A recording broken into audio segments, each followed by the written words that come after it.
can never break your pride. Don't believe what they tell you. They try to sell you. When dreams died, plans fell through. They can never break your pride. They can never take your pride. Welcome to The Topics. I'm Adrian Stewart, and today I'm honored to be joined by Thirapan Prayasan and Tom Kusupon, our most outspoken guests. We start off by following up on some of the interesting topics from the previous shows. First off, Tom, did anyone call you? Did the Red Bull family call you? Well, let's recap a little bit. So we talked about last week. We talked about the police officer. That's right, the police officer and tragically lost his life to the carelessness of the young Red Bull heir, and his family was offered a settlement of 3 million baht. Yeah, and Tom said not to take the settlement because it was not enough. Not only that, I said that they should call me. And I would actually offer them 4 million baht not to take the settlement. So did anyone call you? Nobody called me, so I guess they must be happy with the settlement. And a police officer's life in Thailand is only worth 3 million baht. Now we know the price. So sad. Now we know the price. Right? So be careful, all you police officers out there. There's a price tag on your head. It's only 3 million baht. Okay, we also talked about the A380, this new big plane from Thai Airways, and apparently a lot of people are going to Hong Kong on this new big plane. Are they going to buy the iPhone, or are they going to visit someone there? Well, there's a lot to do in Hong Kong. I think you can just take a weekend, and you're go so shopping. Cynical, Adrian. Are you going Hong Kong? Am I going to Hong Kong this weekend? No, I'm not going to Hong Kong because, with Kun Plot Prasop now out there saying that Thailand will flood tremendously. But again, this show will air after we see whether or not there is a flood. I'm preparing for it again. So I'm preparing for the flood, making sure my house is taken care of, my cars are driven away. And obviously, as you can see, again, no socks. Right? Okay. Thank you, Kun Plot Prasop, for telling me so I don't have to wear socks. Okay. But boy, why are people in Hong Kong this week? Well, they probably have many reasons, to go shopping, to buy some iPhone, new iPhone, because apparently some of the MPs are saying... about 20 MPs from the Northeast apparently claim that they are flying to see Mr. Thaksin. Well, we don't know. We'll talk about this on another on a topic that you're going to raise in a little bit, correct? Yeah, well, the A380 must be really popular. Everyone wants to get on the plane, right? It's now flying to Hong Kong and to Singapore. So. I just want you to know, after the show that we did on the Thai Airways service, I was actually on a Thai Airway flight to Malaysia just 2 days ago. And I'll tell you. And you didn't have television on it, right? I actually did have. Oh, you in business That didn't class. bother. What did bother me is the waitress. Well, I don't. Waitress. I can't call her waitress. Flight attendant. No, she's a waitress in the air.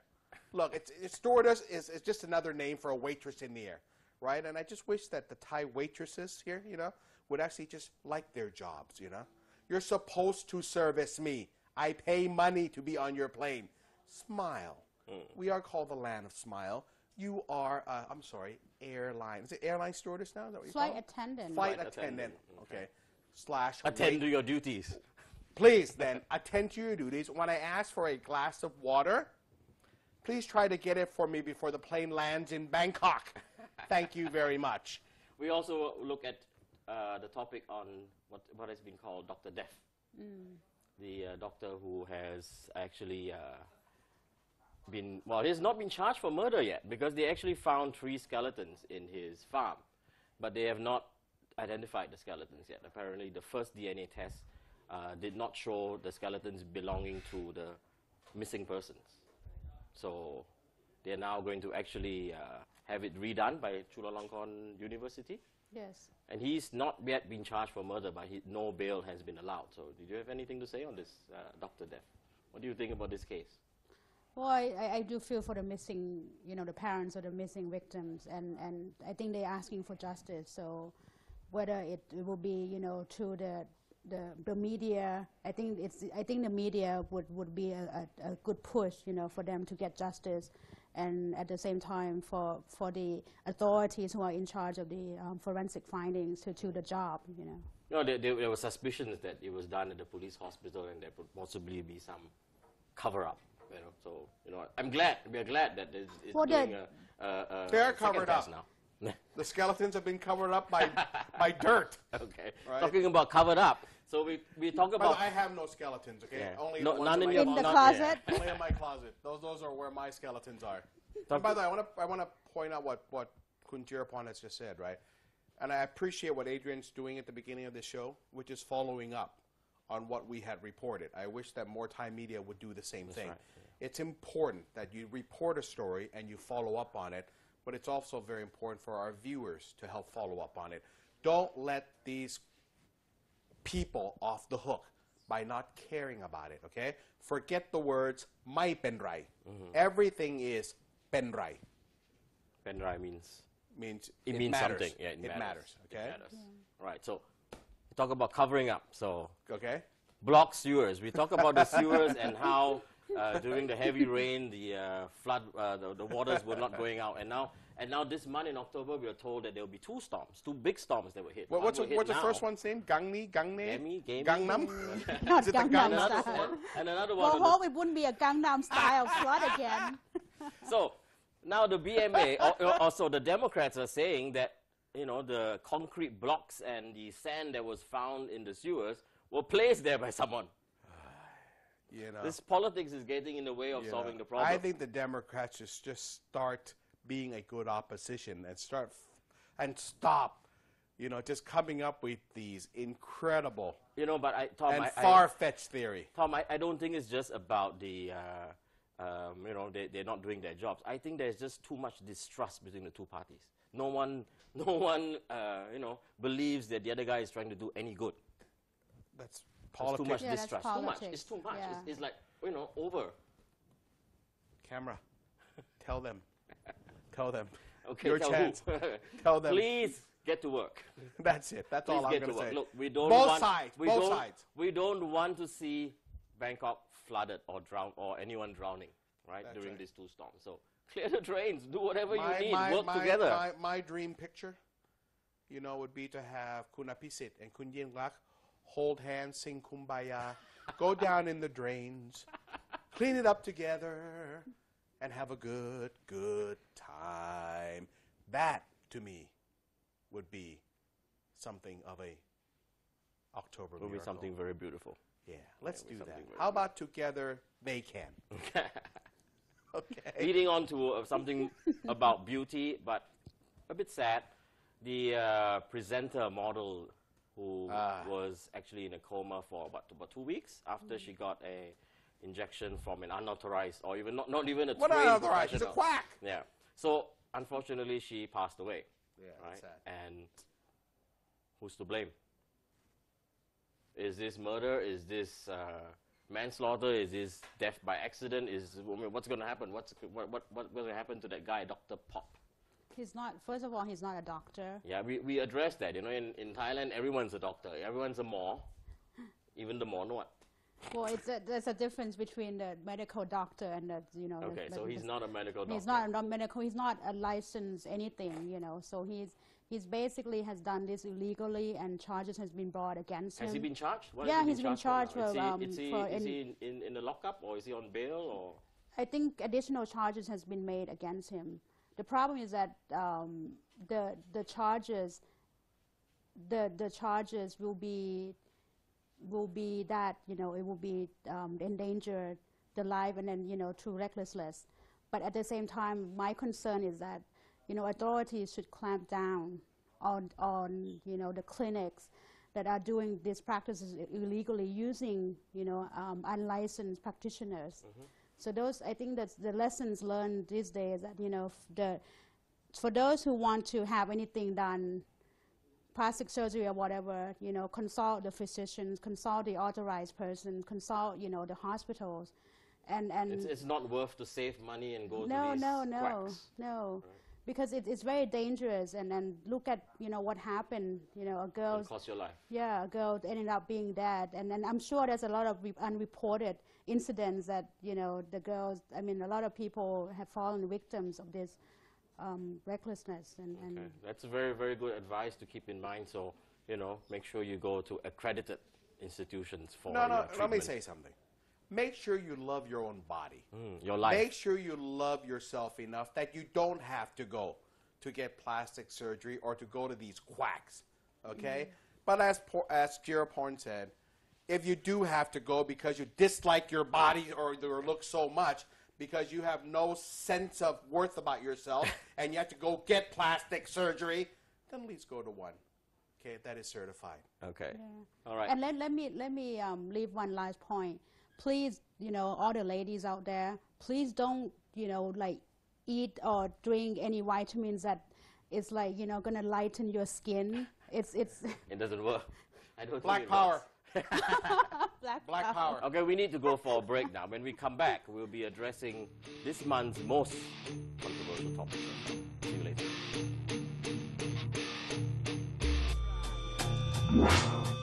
They can never break your pride.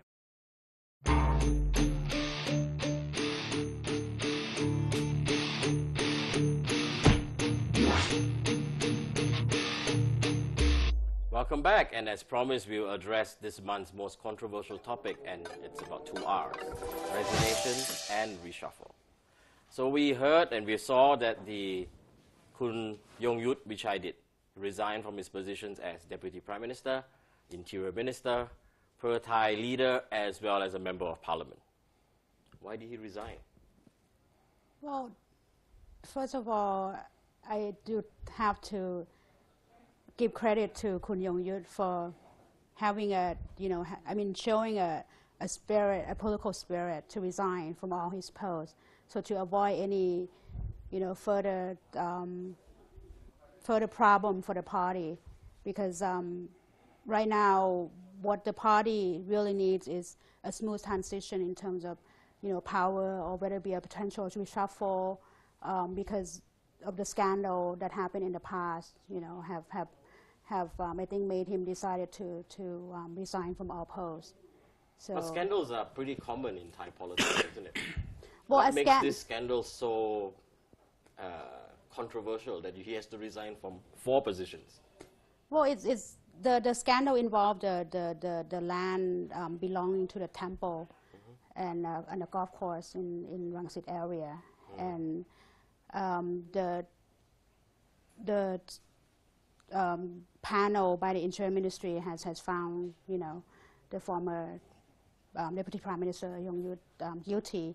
But at the same time, I think it's not just found guilty of approving the land sale. Yeah, from the ownership of the temple to the new owners, who then went and built a golf course. So temple land actually should not be sold. At that time, Kun Yongyut was the Deputy Permanent Secretary of the Interior Ministry. Exactly. So it was his job to whether or not to approve or not approve this. In his defense, what he said was that there seemed to have been clear documents that the temple, or the people that the temple had transferred the land to, had intentions to sell to this new owner. The panel found differently, and he has resigned. So who's the new owner? What's that? Who's the new owner? The new owner actually is Kun Thaksin, right? It's the Alpine Golf Course. But again, I don't think it has any issue of who the owner is. This is a case that happened long before Kun Thaksin was the owner. So perhaps I would say perhaps he resigned so that the story about this case and its ultimate linkage just to Thaksin will disappear. This case has been going on for a very, very long time. It is about 8 years ago. I think this showcases the maturity, right, or the lessons learned by the Pheu Thai party from its reincarnation of it used to be the Rak Thai and all of that, right? I mean, to be fair, we got rid of a prime minister for cooking. Kun Samak Suntorawet. So as Kun Jeroporn has said, right, I think Kun Yongyut Vichaidit did the right thing. He had the spirit. So that Pheu Thai doesn't have to be suffering the same fate. The faith of the whole is much more important than the faith of the one. That's my Star Trek quote, by the way, for all you viewers out there. Stardate, yes, that's right. But again, to be fair, what he has done, not a lot of Thai politicians do. Whether it's Democrat, whether it's Pheu Thai, whether it's Chai Patana, politicians fight forever. And you see some of the cases of the Reds, right? Some of them who are not even here are fighting forever. There are cases of the Reds who are there as people, and they're still fighting cases where they still hold on to their positions. During the last administration of the Democrats, there were people in the yellow, right, who held on to their position. Again, on this one, I tend to agree. Obviously, he did it as something to benefit the party, but to be fair to him also, by benefiting the party, in his mindset, I'm not a mind reader, But obviously he must think that it benefits the country. Because what you don't want to end up with is another constitutional crisis, right? Can you imagine, you know, the Pheu Thai party being dissolved again for something like this? What would that happen to our country? We're stable right now. This guy took the hit, so let's congratulate him where he should be congratulated. You know, if somebody in the Democratic Party did the same thing, I would congratulate them too. You know, that's my thought on this. The case has been going on for a long time. Again, it's irrelevant who owns it now, right? What's relevant is the panel found him guilty. He took a hit for the party, which in essence he took a hit for the country. So, you know, let this guy retire nicely, you know. Happy retirement. Well, You've done enough for the country already. what do you think he's going to do, Jeroboam? Well, I think he has served his country well and his party well, and I think it's like you said, he set a good example for any political parties or any politicians who are going to be entering the the public life and be in the public scrutiny. That you do have to get set a good example. Maybe this host at Channel 3 morning show will learn the same thing and resign from his position. Okay, so now this resignation has also rekindled the talk about a cabinet reshuffle because one guy is out. Right, so is this kitchen cabinet, living room cabinet? What cabinet is this? No, this Thai cabinet, the Thai cabinet under Prime Minister Yingluck. Okay, so the Deputy Prime Minister, the #1 DPM, actually he was the #1 DPM, resigned. So his duties are now, I think, believed taken over by the 2nd DPM, who has moved up, and that's Kun Chalerm, right? And the Deputy Interior Minister has replaced the Interior Minister's position. So people are now talking about it's time to actually change the team now. It's the football team has been playing for over a year. This is why you had mentioned at the beginning, right? The A380 is flying overtime. Yeah. And they can take a lot of people now. This big plane, 500 over seats. Yeah. So let's see whether who comes back with the iPhone 5. Yeah? So it's a reshuffle in the cards. It's a reshuffle on the cards. When will it happen? Well, Kun Suwat Liputaphanlop has mentioned that it's time. I think that's from the that's from the other Thai party and one of the coalition partners. And Thailand's best tennis player, actually. Really? Oh, yeah, he's very good guy. Okay. Very supportive owner of the tennis. Intercontinental Hotel in Hua Hin. Okay, I just plugged your hotel for you. Okay, so he said that it's time for a reshuffle, right? Yeah. Well, he wants to be back in the cabinet. I see. You have to understand, there are these people, and for all our foreign friends, 5 years ago, 111 politicians were asked to step aside. Right, the House of 111. Yeah, basically because the party was dissolved, so they had lost their position as MPs or any position and their ability to run for elected office again. This 111 are now out. A lot of them are jockeying for position, obviously.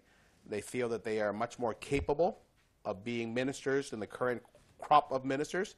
I don't seem to think that Kun Yingluck is seeing it that way. I think she has made it perfectly clear that this is her government. Obviously, she has the courage to consult other people. But I think at the end of the day, she's going to make the call on this, as to whether or not, who's ever going to get which seats. Usually, on the plane? Well, usually in a situation like this, when a Minister of Interior leaves, you replace them very quickly. The fact that the Minister of Interior has not been replaced at all, and Prime Minister Yingluck came out very quickly and say, I'm going to spread the decision-making, among the people that I have. It shows that she's in power. But she doesn't want to actually disrupt the work of the government, is what she's saying. And I think that's right. I think that's right. I remember Thai cabinets used to go through every 6 months, literally, right? This one has been going on for a while. Their yearly report is coming out. The country seems to be on the right track, and I don't think she wants to. There's a lot of pressure on her. There's a lot of pressure on her to actually give seats to some members of the red shirts, and some MPs in Northeast are wanting more seats, and the coalition partners are wanting more seats. How is she going to balance this? I think it's natural for politicians to wanting to be in the cabinet. That's one of the most prestigious, job you can have, being a minister and also being the most prestigious job in Thailand is a host of MCOT World, the topics. Aside from that, I think Prime Minister Yingluck sees that, you know, her cabinet right now has gotten the rhythm of working together, and I think she wants to see and that's a good word, a rhythm, lot of the projects, you know, that is being implemented right now being followed through. Because remember, you have all the veterans, you know, like Deputy Prime Minister like Kun Chalerm or Kun Thirirat, who's in charge of the economics affairs, and also you have 2 deputy interior ministers already, so they can take over that job pretty much, you know, on a temporary basis. But on the, you know, on the bigger level, at the party level, like Pheu Thai has to go on to an executive committee, you know, meeting on the decisions whether, you know, who's going to be qualified the to leader be of the party. Yeah, I mean, first of all, they have to, you know, select the new leader, because Kun Yong Yut resigned, and also at the same time, the executive members have to decide, you know, who's going to be the new, if they're going to be reshuffled, you know, and ultimately the decision will fall under Prime Minister Yingluck. Is it necessary for the leader of the party to have a seat on the cabinet? No, it's certainly not. But you know, I think at the end of the day, it's an honor to be a leader of a party that's currently, you know, running the government. Whoever that person is, if they do get the position, would be capable, right? But again, I go back to what Kun Chiraporn said, right? I think Yingluck is certainly showcasing that she doesn't make decisions out of a whim. You know, she's not going to make a decision just solely based on pressure by the 111 who wants to be in the cabinet or the coalition. But I think most importantly, I think she, as a businesswoman, remember, this is a businesswoman. She used to run, you know, AIS, used to run SC Asset. I think she believes in the rhythm aspect of, you know, of people working together. There's a team now that seems to be working together with her as the leader, Kun Suratnan Wechachiwa as a secretary, who seems to be, you know, quarterbacking the team pretty well for her. So I think the answer is, I don't want to call it a reshuffle, right? Because when you say a reshuffle, it's like taking the whole deck of cards and reshuffling. Will there be new people in the cabinet? I think, of course, there has to be, because of, you know, there is a position open in the Ministry of Interior. But I don't think you'll see a major one, and I think that showcased the growth of this young lady, you know, who was a very new, very novice at the beginning, who has really, you know, grown into this role of, I am the leader, I want my own team, and I want a team, again, borrowing from Kun Chiraporn, who works at my rhythm and not somebody else. So I think it's a good thing. It showcases her growth. And, so in summary, I think we can say that the Prime Minister is actually taking her time. She doesn't have to rush. And, you know, a realignment of the cabinet. And this is something that people will probably start throwing things at the TV screen at me.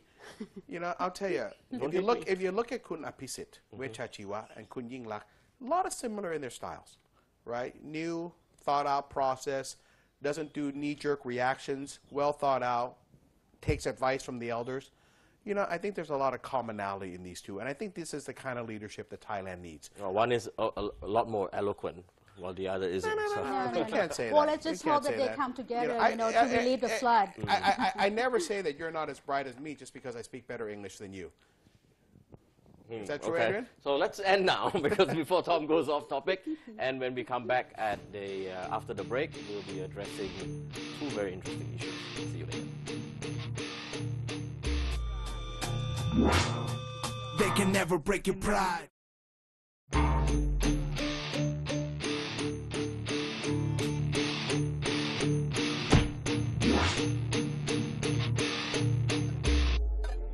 Welcome back. We'll talk about NASA and their mission. Okay, so the NASA, the U.S. Space Agency, several months ago, they actually wanted to do a overflight study and wanted to base themselves here. Now, this issue blew out of proportion, and just last week, it was actually debated in Parliament. You know, it looks like a very simple issue, but it's going to Parliament. What's going on here, Tom? So again, to remind all of our friends out there, NASA, which is the U.S. Space Agency, had asked Thailand to use Utapao. Utapao is located about, it's about 80 kilometers from Pattaya. And it used to be the former Air Force base for the U.S., where they flew B-52s out during the Vietnam War. And NASA wanted to use that base to fly their high-tech... what were they studying? Well, they want to start weather patterns, right? They want to start, you know, they want to study the weather. They want to start studying, you know, whether or not it's going to rain, not rain. You know, again, I'm no scientist, but, you know, and when NASA wants to study something, I'm sure it has something of value. And it was actually approved initially for this study to happen by the last government. The Democrat government actually was the one who says this is a pretty good idea, but they were never able to execute it, and they wanted to do this last August.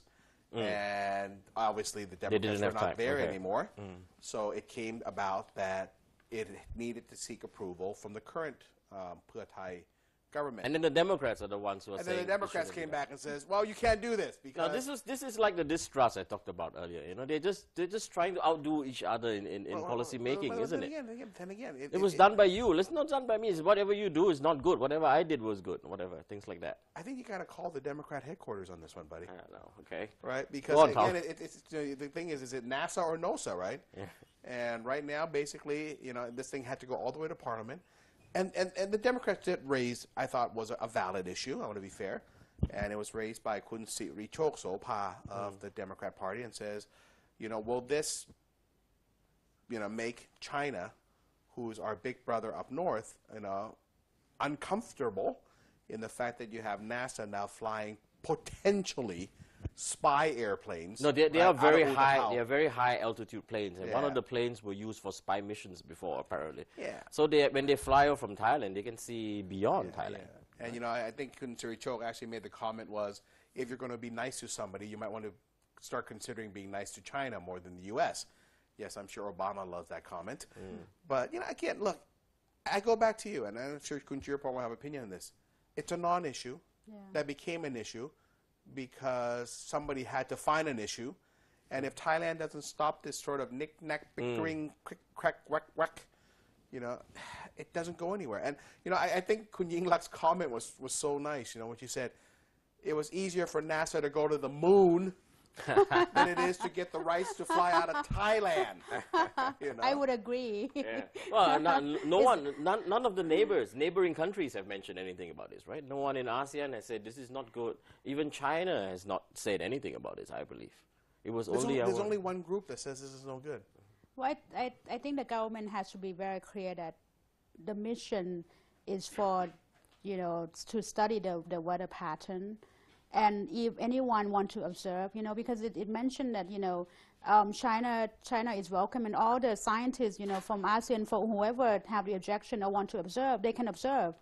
And like Kun Tom said, it should be a non-issue because this is an academic cooperation in the sense, and NASA probably think like, gee, this is like more of a mission impossible now, and it's supposed to be a simple mission. You know, and to all those who have concerns that China will be mad at us, believe me, it does not take a NASA flight to, you know, get a map of China. There's a thing called Google Maps. Okay? You know, today Google Maps don't do that anymore. Right? Yeah. I mean, that's silly, you know. But again, that whole NASA thing. So right now, I don't know where the case is. I hope that NASA does get to do what they need to do. You know, if people are thinking that this is a way for the U.S. to come back and build a base in Thailand again, believe me, guys, that is not going to happen, right? Now, if a war were to break out in the South, you know, China seas, believe me, Thailand would invite the U.S. to use Utapao again, right? The U.S. does not have the money to They don't fund have the money to any do this, defense budget. They're withdrawing from a lot of places. They're withdrawing from Iraq. So I think this whole X-File conspiracy theory, Cold War theory of spying. We gotta stop, and I agree. I'm in concert on this one, man. This is quite silly to actually. So let's get NASA to come here, and you know, if they want to start, you know, if Kun Sirichok Sopa and the Democrats, you know, think that this is going to be a negative to Thailand, they have every right to say it. But at some juncture, after all the studies done, after all the logic has been given, you know, I think it was started by your government. Let's not embarrass ourselves any further. As Tom mentioned, I want them to come to Thailand before they go to Mars. Is that okay? They went to Mars. They haven't gone to Mars. Pluto, maybe. No, human hasn't gone to Mars. Okay. So, you know, as you mentioned, but you know something I don't. They have not gone to Mars. As you talked about the nitpicking between the Democrats and the Pheu Thai about this and that and little things and that, but you know, that brings us to our next topic. Our next topic. Nitpicking is not only a political thing. I see it happen everywhere in Thai society. There's a word in America. It's called spirit. As Kun Yong Yut did. You got to show spirit, right? When things are right, show your spirit. When things are wrong, show your spirit. don't just nitpick for nitpicking's sake. I'm not only talking about politicians now. I'm talking about Thai people in general. Well, you know, the Thai people have spirit houses, right? A little thing Well, in front of their homes. So all the maybe that- spirit is kept in those houses and not with maybe them. that sucks all the spirit out Yeah, of the so you have no individual spirit. person. So moving on to our next topic. Next topic. This Dodge, what was this? This Apisit. Yeah. Oh, again. Apisit case about him actually dodging The draft? The draft, and actually tried to use falsified documents or whatever. There were so many accusations about this. It was investigated, it was thrown to a different department, and now the defense minister says he will pursue this to the end. So, what's going on here? Did or did it not? What do you know about this story? Again, it's coming down to Kun Apisit answering whether he should resign. First of all, you know, from the post. I mean, first of all, you know, what the reason why he actually taught at the military academy is because he could, you know, he could actually be the official at the defense, you know, at the military school, and at the same time, he actually showed a document that he was drafted. And that he question actually showed a document and he was drafted when he went to apply for a job? Yeah, yeah, okay. Because that's a you know, that's a and the reality, or so the alleged reality is that the document was a wrong document? Well, the defense department, the defense minister said that actually the document that was presented was falsified. So now he has to make sure that, you know, he's bringing up the case against Kun Apisit. It's gone through a few hands, right? The defense minister has already said. Okay, what is it, Tom? Case is bull. Yeah. Drop it. Much like anything else, I go back, right? This is witch hunting. This is witch hunting. Yeah. Look, I don't know if the guy falsified his document. I don't know if the guy served. The whole point is a non-issue, right? This is a non-issue. On this one, you know. You think it's a non-issue? It is a non-issue. It's a not. By the way, just to let you know, much like the Red Bull kid running over somebody, right? That's an issue. Let's focus on that, right? Whether it's the U.S., whether it's Thailand, whether it's places, people get away with certain things during the draft if you have family connections. This is very true, right? But you think as a former prime minister and also the party leader? Look, at the end of the day, he taught at the school. He taught at the academy, right? He served his time. He served as prime minister, right? This is a non-issue. He's not the prime minister even anymore right now. I don't know why. This is finding dirt. You want him to resign retroactively? No, guys, this is finding dirt to throw at people that are non-issues. You want to nail Kun Apisit for something, let's look at the 91 deaths. Let's look at his leadership during that time. But the fact that whether or not he was drafting the Dodge, stop. This one I'm going to show my support for Apisit. This is a non-issue. There's talk that this is being pursued because it's going to be used as a bargaining chip for Kun Thaksin's, you know.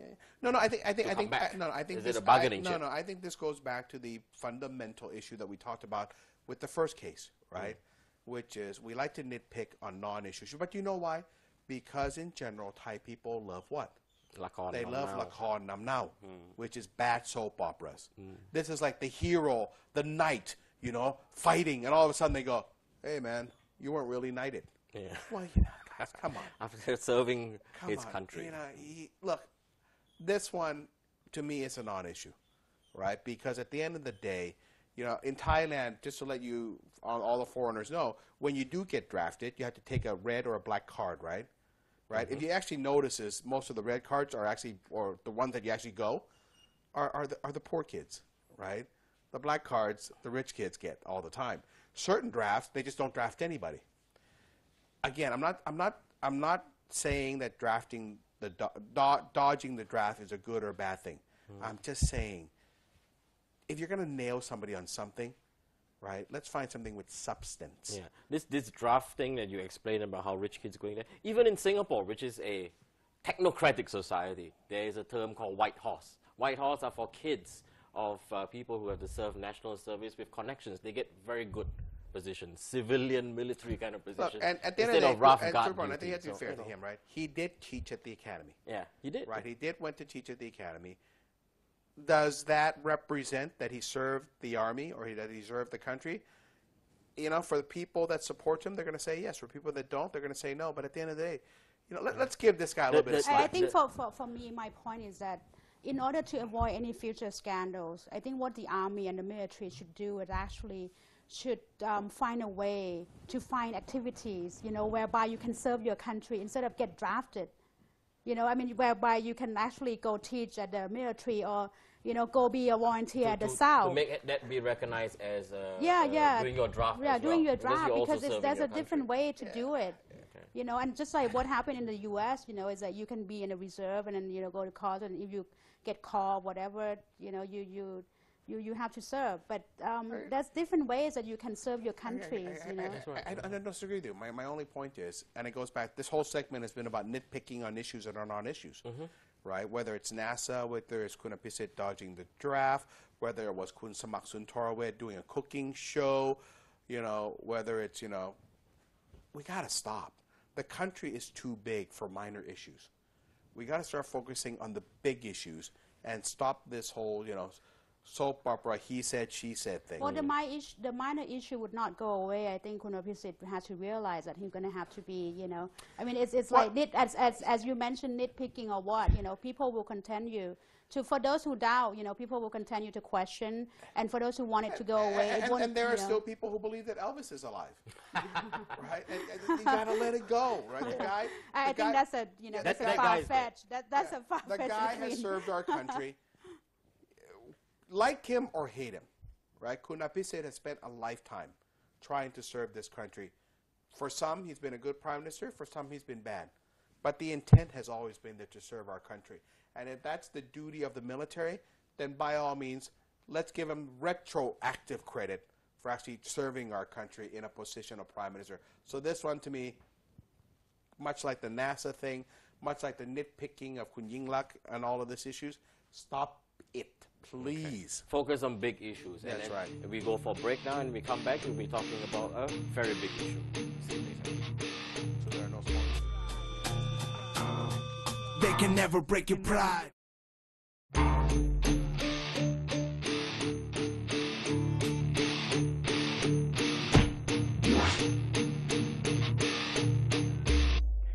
Welcome back, and as I said, we'll address a big issue, and this is a big issue. Rice. What's cooking with rice? A group of farmers came down from the northeast, I think, and they were protesting against a group of academics and students from NIDA, which is, by the way, a graduate school. So the NIDA guys, about 100 of them, actually sent a petition to the Constitution Court to stop the rice pledging scheme. Right? So the farmers, who are supposed to be the beneficiaries of this scheme, came down to protest against these academics. Now, what's going on here? What's cooking with rice? What's cooking with rice here?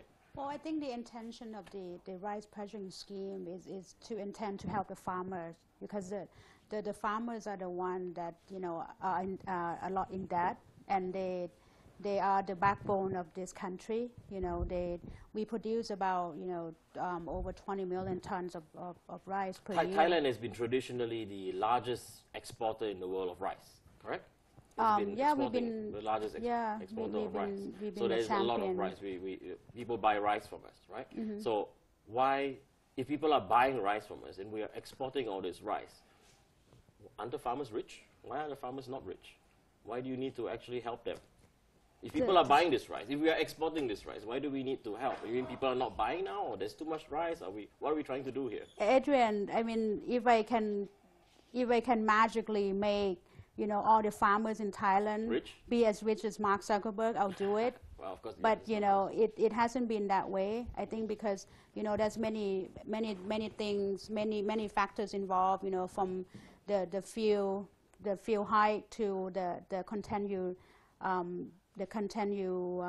rise in raw materials, you know, from fertilizer to everything else.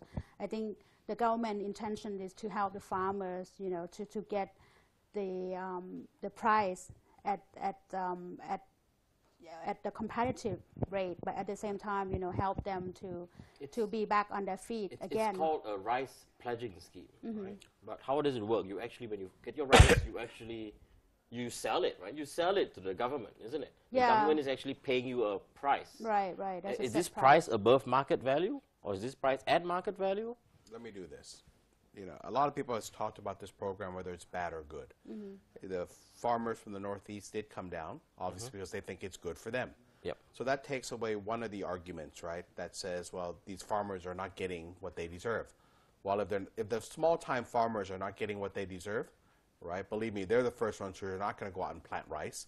They're the ones who are going to come up to Bangkok and say, hey, stop this. We are getting what we deserve. No, okay. I've seen all these protests. I mean, in a democracy, Adrian, it's look, very healthy. But you can buy protesters. I think you have to understand the pledging scheme first. One, the word is wrong, right? The government has actually called it wrong because it's not pledging, right? Because the government will buy the rice from the farmers outright. So it has nothing to do with pledging. Pledging means you pledge something, you hope that you get your money. This one, the government will actually just give you money, right, at a guarantee rate, which currently people are saying is above the market price. So all you have to do, farm rice, you take the rice to the government. One, pays you. we're asking people to farm rice because if we didn't guarantee them a certain income, then they won't farm the rice. And if they don't farm the rice, that's actually a bigger disaster, right? What the government is actually doing is subsidizing. So basically they're telling the farmers, look, we're going to subsidize you for what it costs you to be on the farm, to not come to Bangkok, work in a factory, to live in a farm, do this. We are going to go ahead and guarantee you a certain amount of money. The amount of money right now people are looking at is somewhere between 10 to 20 billion US. Let me do the math for you on why this actually makes sense. The government is basically saying, look, we're going to give you $10 billion. Okay? We're going to go ahead and just buy your rice. So, Jeroborn, go ahead and make your rice. I will guarantee that 10 billion of taxpayers' money is going to be guaranteed to you for you to go and make sure that we eat. The rice is then all sent up to silos, right? These silos then keep the rice. Hopefully what they wait for is the time when the price of the rice in the open market goes up. So Thailand is stockpiling. No, wait a minute. Right? Let's imagine that there's a 40% loss. So they had to get rid of all the rice because the silo cost is too expensive. So they pay 10 billion for the rice. They end up selling it on the world market for 6 billion. Let's imagine that first. Ooh, the Thai government just lost $4 billion. No, they didn't. Right? Where does this $4 billion actually go? It does go back into the economy because these rice farmers will take this money, they'll spend it on motorcycles, they'll spend it on food, they'll spend it on their kids. The money doesn't actually leave Thailand. It just circulates here. Okay? It doesn't go to a foreign partner. It doesn't go anywhere else. Basically, it goes back to the farm. This is what governments do. This is what the U.S. government does. This is what the British government does. This is what the French government does. The only thing that's wrong with the rice pledging scheme, horrible explanation of what it is. One, change the darn name. Call it what it is. Explain to people this is an economic stimulus. The scheme for helping farmers. Call it that. We right? guarantee that you have somebody to buy your rice. Exactly. And now, by the way, just to be clear, I think we might actually end up being a little surprised here because checking this morning with my friends around the world, the price of rice has gone up? The price of rice is actually going up because of why? The harvest this year is actually going to look pretty bad in South America. It's going to look pretty bad in the U.S. So as the harvest of their rice deteriorates, our price will go up. And also, by the way, if you believe that Thailand is the kitchen to the world, if you don't keep these farmers farming and they all end up working at a Toyota plant in Lam Chabang, what happens when the world does need to eat? But you know, you talked about poverty, and what I know is that the farmers who are farming on these lands, they used to own those lands now, you know. They actually did sell those lands to someone else because they needed money. Yeah. And in return, the new owner hires them to work on the farm, okay? So the new owner is the one who's actually taking this rice and selling it to the government. It doesn't go directly to the farmer. No, let me do this. Let's imagine I'm the owner of the company, okay? And I get $100, right? You're the manager of the company, okay? How much money are you going to get from me? Well, definitely not 100. Exactly. You probably get, what, $10, right? She's your employee. How much is she going to get? Less than me. She's going to get $1. Guys, it's called economics. This is what happens. The case that's being put out is these poor farmers aren't getting money. No, I agree. Yeah, they're not getting my money. Yeah. but they're getting the money that flows down. You can't expect, so you're saying if you're pledging $500 a ton for rice, right, or whatever, a pound or whatever it is, right, that means a farmer should get $500. No, well, that's failed logic. Yeah. The government has done a bad job of PRing this policy. What they should basically said is, one, if we don't do this, who's going to farm? 2, how are we going to eat? 3, how can I ever build an economy that's going to be, Thailand is based on the food economy. We survive because we feed the world. We got to keep our rice people farming. And at the end of the day, like I said, let's imagine they spend $10 billion. They sell it for 6. Where does the 4 go? Well, I think that the critics have some good points about Well, the critic about trying included to. the chairman of the Central Bank of Thailand. Well, right? I think he was concerned that the scheme will be prone to corruptions and I think what the government needs to do, like Kun Tom said, that give explanation what they're doing, and this is the impact is going to the farmers and like some of the suggestions were very good, like limit the number of rice for a farming community. I mean, for a farmer, you can only do this much because they were saying it's being exploited. And I go back, right? This is a great idea. That should be imperfectly. Well, if it's executed well, right, could end up being this government's 30 baht policy, right? The 30 baht healthcare policy of the first Thaksin administration. Good, bad, or indifference, people remember the Thaksin 1 for the 30 baht healthcare, right? Well, I think the taxpayers want to get their money worth. Well, they can, but you got to explain it to them. Yeah. You have to explain. People used to say, why should I be paying? Why should my tax money be going to pay, for some poor guy's health care? Well, you guys, this is why we live in Thailand. We are a community. We help each other out. I think Kun Yingluck is sitting on a gold mine here. If she's able to, one, explain it correctly, that this money actually helps everyone because it keeps people eating, working, feeding, whatever. 2, and I agree with you both completely, this thing, if it was transparent to the T, would be a huge winner, right? And it has to be transparent. What the chairman of the bank said, or what a lot of critics are saying, I don't agree with the critics who say this is a bad scheme, because it's not. I don't agree think with anyone has said this is a bad scheme. They do say that. They say this is a a total waste of money. The details of it. No. The Democrats and other people have come out and said this is a total waste of taxpayers' money. It's not. They've done it before. Yeah, the Democrat has a similar kind of scheme. What is bad, and this is what I just don't understand. You know where you're going to get hit, right? This is where you can actually just come out and say, look, this is what it is. Here's how we're going to do it. Get a third party to audit you. And if you can do that, I think this rice pledging scheme can be this government's 30 baht healthcare policy. Stockpiling rice is not that bad, given the storms, floods, rice plantations could be wiped out. There may not be enough rice. So, luckily we have some stockpile. But again, right? Stop calling it rice pledging. Yeah. It is a fund to help poor farmers. No, you know what I call it? It's a fund to make sure that Tom gets to eat rice funding. Because if they're not farming, I'm not eating rice. Okay. How about this? I got a name for it. Kun Yingluck, may I give you one? The Fund to Feed the World. How's that? That's free. Thailand Food Fund. Yeah, Thailand's Fund to Feed the World. Michael Jackson would come back. They have a song. Thailand Rice Fund.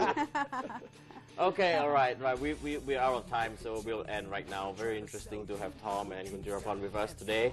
And, you can always follow up with us on our Facebook page, facebook.com/thetopics. We want to hear from you, your input, your feedback, your criticisms, or even your praises.